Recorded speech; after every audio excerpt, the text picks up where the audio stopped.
Min awissu li ġej l-istudenti li qed isegwu kors ta' baċċellerat fil-farmaceutika fl-Università ta' Malta se jibbenefikaw minn żieda sostanzjali fl-istipendji tagħhom. Sa dan ix-xahar l-istudenti kienu qed jirċievu stipendju ta' 83 euro fix-xahar.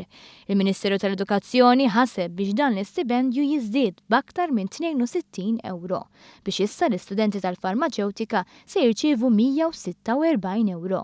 L-istudenti tal-farmaceutika se jibbenefikaw ukoll minn żieda ta' 233 euro fl-għotja li jagħti il-Gvern fil-bidu tas-sena akademika fl-Università ta' Malta.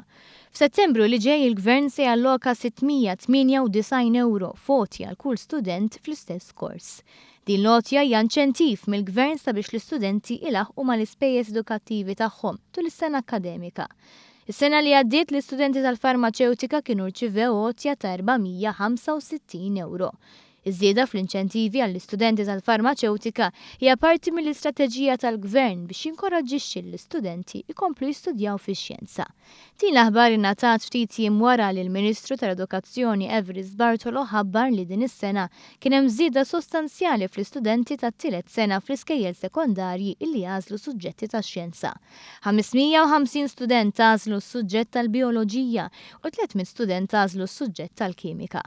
Dan ir-riżultat huwa frott kollaborazzjoni li qed issir bejn il-Gvern u s-settur privat sabiex jinkoraġġixxu aktar studenti jistudjaw u jażlu il-professjoni tagħhom fil-qasam tax-xjenza.